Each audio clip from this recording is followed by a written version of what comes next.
This is Jack Moelmann, and we're about to do another one of our interviews. We haven't done any in a while, but we are here in Cleveland, Ohio, for the ATOS Convention for 2016. Today's date is July 6th, 2016. We're in the hotel room here, and with us we have a very unique person I've known for several years. And his name, in fact, he's really an icon within the theater organ and the organ in general. His name is Edward Millington Stout III. Believe it or not, there must have been two others. But welcome, Ed. It's a pleasure. Ed is a technician in his own way. He doesn't play. But let me ask you this. How did you first get started or interested in the organ as an instrument? Well, I was raised in Pontiac, Michigan, and my family often went to the Oakland Theater in Pontiac, which was the deluxe theater. They had a Barton pipe organ, and they used it for every show. And when I heard that organ live, I just couldn't believe it. I'd never heard sounds like that as a 6-year-old. Other than church. We went to the Episcopal Church in Pontiac, and they had a pipe organ, but I never heard this vibrant, exciting sound that you hear out of a theater organ. So I was hooked by the time I was 6. Were you ever hooked to learn how to play it? No, because I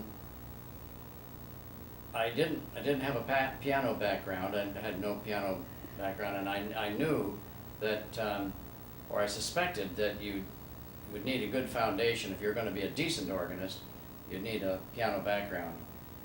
I was really interested in how they worked and what made them sound the way they did.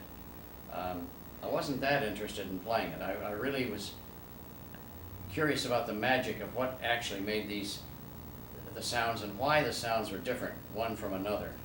Well, we've had some other, we'll call them technicians, as opposed to the performers, the people that play it. And in your case, we can subdivide the technical aspect of this from fixing it physically with screwdrivers and that, Right. and the voicing side of it, which is what gives it its particular sound. So how did you learn the craft of, you do both, right? Yes. Voicing and... Actually, more voicing than mechanical, although I do both. I mean, I'm an expert woodworker, and an organ building employs all of the manual arts, from sheet metal work to woodworking to working with leather and so forth, and you master all of that. But my real interest was in why the pipes speak the way they do and the difference from one set of pipes to another. How'd you learn? Well, after I got out of the Korean War, I went to work for a large company, the largest company in San Francisco, Schoenstein, the old Schoenstein Company. And I was paired up, fortunately, my mentor was Paul Schoenstein. Now, Paul Schoenstein, although all the work was on church organs, his passion was the theater organ. And he did all of the work for George Wright at the San Francisco Fox Theater in 1940 and 41 when George Wright was headlining there. And so Paul Schoenstein was George Wright's favorite organ technician. And I would ask Paul about theater organs, and he'd always start out, we might be going somewhere on a trip, and I'd say, well, how often did you have to go to the Granada Theater in San Francisco, the service there? He said, you always bring up theater organ. That's the past. It's dead. Leave it alone. You keep hounding me about it. He'd go through this ritual of chewing me out. Then he'd talk for an hour and a half about it. He really loved it. Well, you know, when I'm doing concerts or the tours at the Fox Theater, I do a little funny ha-ha because I ask if people want to know what the difference is between the church organ and the theater organ. And my smart aleck answer is one's in the theater and one's in the church. There you are. Now, without getting too complicated for our viewers on this, can you tell simply what is, besides with their application, what is the difference between a theater organ and a church organ as far as its mechanics Technically? and, yeah, technically and voicing and whatever? other than what they're used for. Right, good. Well, there was not much real estate, space in a theater building for the organ, because the organs ended up taking space that was once occupied by box seats. Once they, in theater decor and decoration, they got away from the square box look. The proscenium arch might be here, and then it was just flat walls and a box. Well, they didn't like, then they brought the walls in, and they put box seats there, and the high-priced seats were in the box seats. Well, that was a likely space for the organ. So here you've got a triangle space, but the components, the major components of the organ are rectangles. So you're having to take the manual, the main chest, the wind chest that the pipes sit on, and fit it into a triangle. So they couldn't have many different ranks or sets of pipes. Each basic tone, family of tone or tone color, is called a rank, and there has to be a minimum of 61 pipes per rank to cover the compass of the keyboard. There are 61 notes on the keyboard. You have to have 60. If you put on a trumpet stop, there has to be a trumpet pipe for every note specifically tuned to that note. And they're arranged rank and file, almost like soldiers on a parade field, in a space.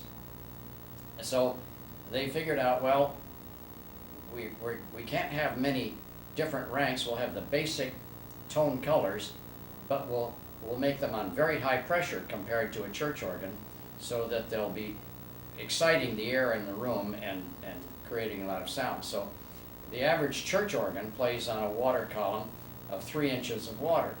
Now it takes 27 inches of water column. If you measure a U-tube, a manometer, fill it with water, and the water's in the bottom of the tube, put wind from the organ in one end, it offsets the water at the bottom, because it's equal, and then the wind pushing down, and you measure that in inches of water. A church organ, it takes 27 and a half inches of water column to make a pound. So the average church organ plays on 3-inch water column. That's been measured that way for hundreds of years. Well, the average theater organ is on 10, 15, and sometimes 25 inches, because they had fewer pipes, but they had to have a lot of power to load up the room and fill the space. And the sounds in a theater organ, or one rank of pipes or one tonal color, is radically different from its neighbor. In a church organ, the flue choruses, the whistles, are very similar, and it's a gradual, very smooth build-up. But in a theater organ, the difference from one stop or one voice to another is quite radical. Hmm. That's it in a nutshell. Well, that's interesting, because, like I say, one's in the church, one's in the theater. And of course, there's the way you play it, and its application is different. One's more orchestral than the other. One has the trash and bang cymbals and all that stuff with it, and its purpose. Absolutely. One was designed to accompany choirs and liturgical music, singing. and exists since 1600 or something. Oh, way before that. Yeah, and then the theater organ was designed to accompany silent movies. This last year, I had to give a talk about my career to the American Institute of Organ Builders, and I titled the talk, these are wonderful people, by the way. The organ builders, they're great people. The technical people are great. And the title of my lecture was, Sharing My 57 Years in the World's Second Oldest Occupation. Huh. And people say, well, how old is the pipe organ? And I ask them, well, how old do you think it is? When was the first organ built? And they'll say, well, 1700. Well, there's an organ playing in Switzerland that was built in 1370. Hmm. But the first organ was built in Alexandria, Egypt in 244 BC. Read on.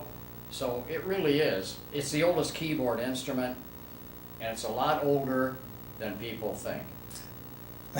Well, it certainly is. I was just thinking of something, and I forgot what I was. Well, in my career, I can tell you, Jack, I was, because I went to church as a kid, and when I worked for the Schoenstein Company, the old company, I worked on church organs primarily, and I enjoyed that.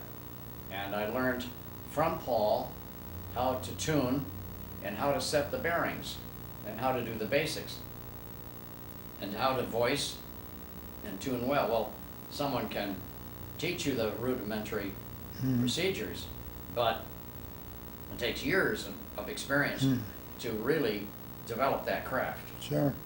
Well, we never know who's watching these videos on YouTube, and while we're always trying to get younger people to be the organists to perform on these instruments, how do you see the technical side of this as far as people getting involved in it?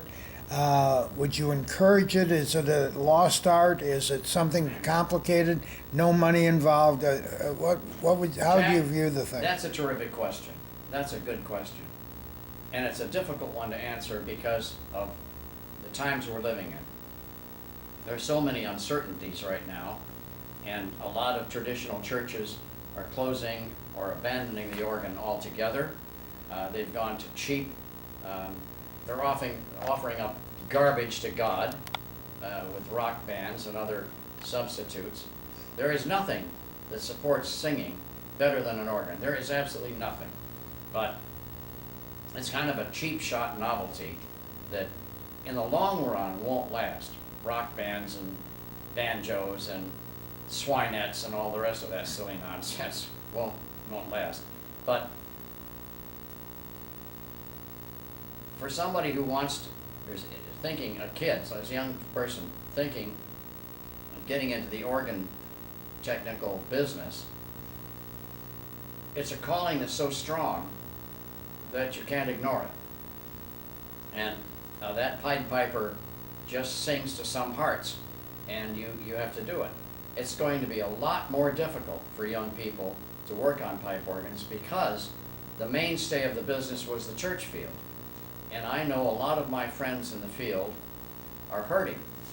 They're worried about when's the next rebuild. Is the church going to abandon the organ? Get rid of it completely? So there's a lot of uncertainty, and it may be that in the future the technicians will have to have the organ as an avocation and have some other form of income to support their living. I don't know. I do know this, that I've met some youngsters here in the ATOS, young fellas. They're fascinated with the organ, and even some of the organists, the young organists that are stellar. One in particular, Justin Lavoie, he's fascinated with the technical side of how the organ works. He's a gifted musician, but he's also interested in what makes the sound. And as far as I'm concerned, I'll take time to teach any youngster anything they want to know, as long as I'm around. Sure. What somebody watching this thing and listening to what you have to say and says, "Hey, maybe I want to get interested in this thing."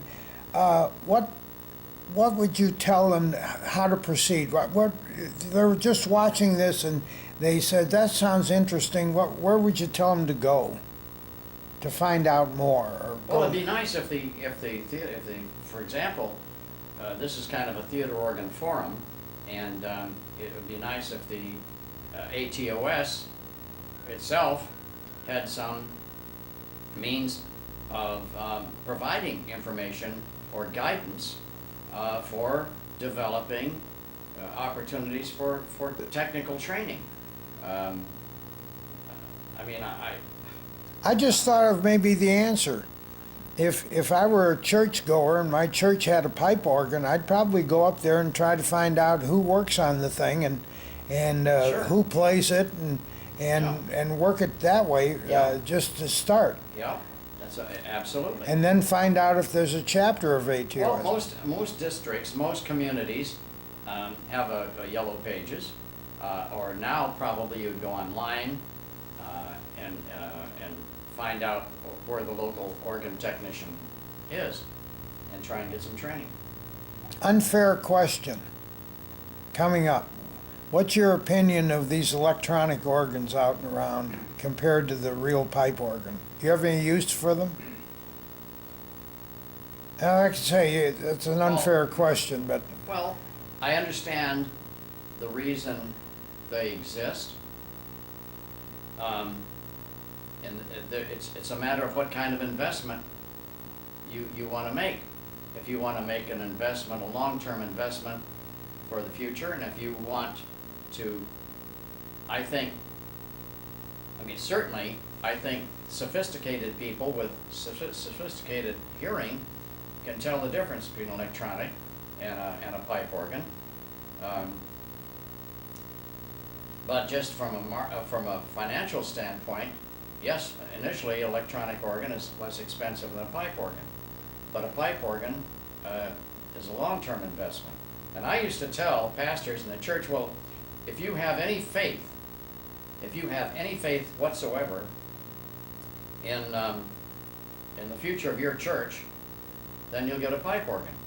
If you think you're going to be there for the next few years, well then get an electronic, for heaven's sakes. Don't invest in a pipe organ. And I told one, I don't know how I got away with it. I was in one Episcopal church that had a pipe organ, and it was a small organ, but the organist wanted a 3-manual organ instead of the 2-manual organ. Now you see, you have to consider in the organ world the hat band size of organists. They're all expandable hat band sizes, and organists are more concerned about what they're seeing riding around the arena on Sunday morning than they are what the sound is. And 2-manual organists, there are very few 2-manual organists. Well, I'm not a 2-manual organist, I'm a 3-manual organist. And so the 3rd manual might have just a clarinet on it, but by gosh, it looks bigger and more impressive in the church.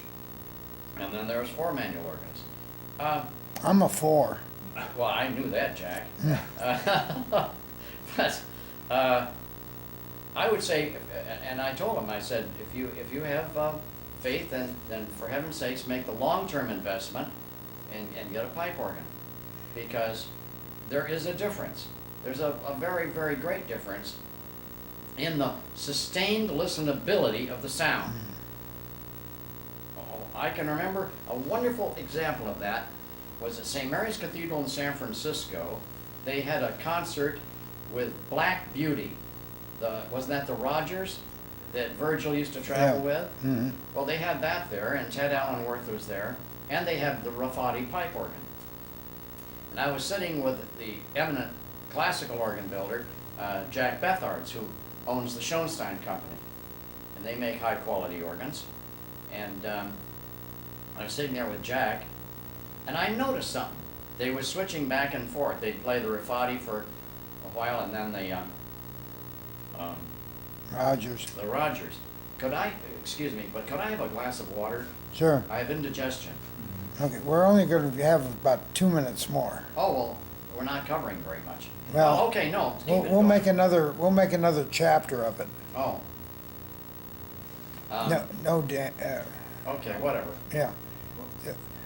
In fact, let's bring that story to a close, and then we'll end this, and we'll make another one. Well, you're going to send Gastric Misadventures out on the YouTube, Jack. No, you were.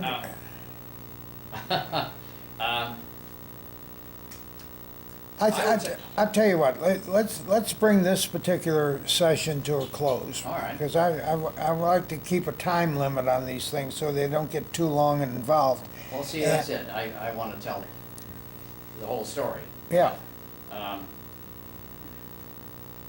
There's a difference. There's a difference in the sound and the way it moves their heart. I mean, the sustained listening of a pipe organ it has an enduring quality to it. When I hear a very good electronic, and there are some very fine sounding electronics, but I find I tire of the sound faster than I do listening to a pipe organ. And that's why. I can't tell you why. No. Well, I know. I can tell you why, because one is real, the other's an imitation. Well, there's an old saying, Jack, it's not nice to fool Mother Nature. Yeah. Anyway, let's bring this particular session to a close with the understanding that our guest here is Edward Millington Stout III, who in the at least the theater organ world, who knows him better than anybody else, is a true expert, an icon. Everybody, when they say Ed Stout, they know exactly who it is. Sometimes it's good, sometimes it's bad. He's an excellent author of articles, technical articles that we've had in the magazine. And we appreciate your time and what you've done for the theater organ world as far as keeping them going, voicing them. Well, And it's been my pleasure. so, any last words on this chapter? No, I just encourage anybody who is where the pipe organ, the theater organ has touched their heart, follow it, get involved. And you're very intense about that. Better believe it. Thank you, Ed.